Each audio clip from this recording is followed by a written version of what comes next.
Pregnant सास। जमाना कितना भी बदल जाए, इतना भी नहीं कि बहू घर आए और सास गर्भवती दिख जाए। देखो मीरा, माँ का पूरा ख्याल रखना है, उनसे अब काम नहीं होता है। क्यों, क्या हो गया है? तुम्हारी माँ तो हट्टी कट्टी दिख रही है, पूरी शादी में घोड़ी की तरह नाची है, अब क्यों काम नहीं होता उनसे? वो माँ प्रेग्नेंट है ना, बच्चा होने वाला है। मैं कभी भी भाई बन जाऊंगा इस साल के अंत तक। क्या बोल रहे हो? वो सर पर हाथ रखकर बैठ जाती है। यार पहले क्यों नहीं बताया? कैसा मजाक है ये? झूठ बोल रहे हो ना? हाँ, झूठ बोल रहे हो ना? तभी ससुर की आवाज आती है। बहू पानी गर्म कर दे, तेरी सास को दवाई देनी है। समय पर दवाई ना दी तो परेशानी हो जाएगी। और हाँ, जरा काजू पीस कर दूध में मिलाकर ले आना। तेरी सास खुद से तो अपनी संभाल करेगी नहीं। हे भगवान, ये मैं क्या सुन रही हूँ? ये ससुर जी को क्या हो गया है? मैं क्या सोच कर आई थी? हाय रे, मैं तो किसी को मुंह भी नहीं दिखा पाऊंगी। अब ये रोना धोना बाद में करना, पहले गर्म पानी कर दो। माँ को दवाई देनी होगी। और हाँ, रात को माँ के पैरों में तेल लगा देना। बहू को गुस्सा आ जाता है। वो बड़बड़ करती किचन में जाती है जहाँ उसका ससुर खड़ा होता है। एक बड़ी जिम्मेदारी है हम सबके सर ऊपर। इस उम्र में माँ बनना खतरे से खाली नहीं होता। हाँ हाँ पता है, तो क्यों बन गई माँ?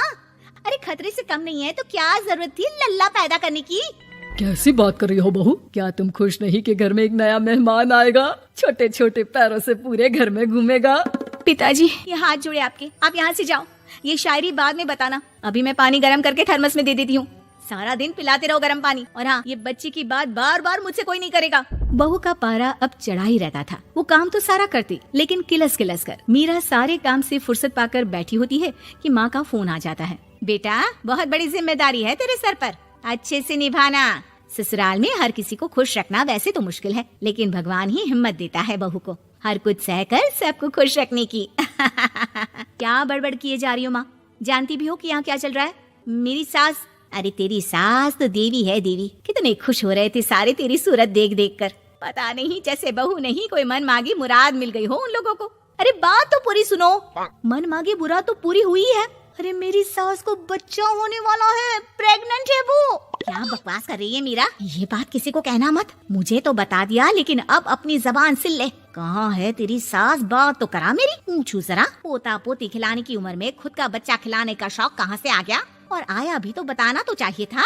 अब क्या नाक कटाने के लिए हम लोगों से रिश्ता जोड़ा है? रुक, तेरे पापा से बात करती हूँ। मीरा फोन रखकर लेट जाती है। वो एक सपना देखती है कि उसकी गोद में एक बच्चा खेल रहा है।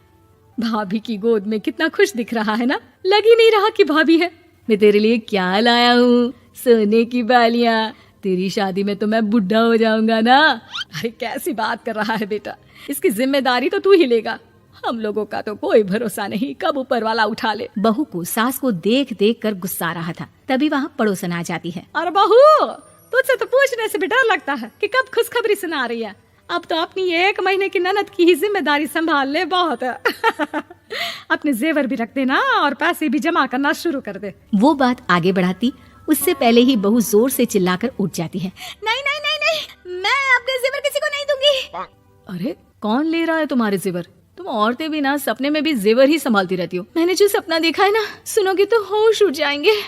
अच्छा, तुम अपना सपना बाद में बताना, पहले मेरा सुनो। कल मैंने इतना अच्छा सपना देखा कि अगर वो पूरा हो जाता है ना तो मैं तुम्हारे लिए रानी हार बनवा दूंगा।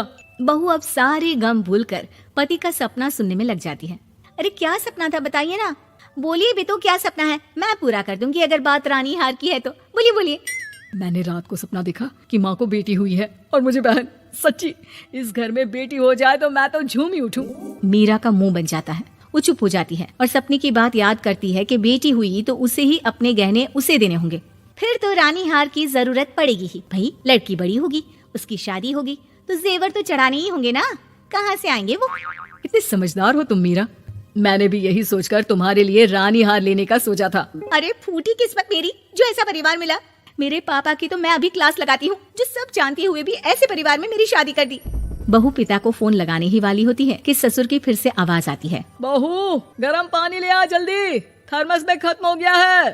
बाद में खबर लेती हूँ मैं पापा की, पहले सास को गर्म पानी दिया हूँ। बहू अभी किचन में काम कर ही रही थी कि मीरा के मम्मी पापा आ जाते हैं। वो हाथ में ढेर सारे फल लेकर आते हैं।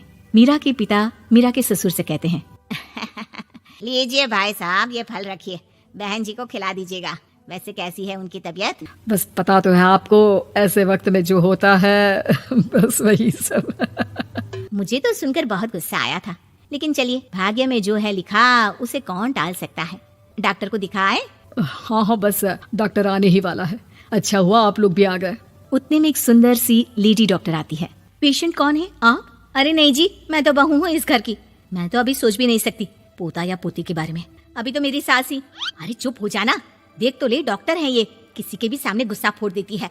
डॉक्टर कमरे में जाती है और थोड़ी देर बाद बाहर आ जाती है। पीछे से सास भी निकल आती है।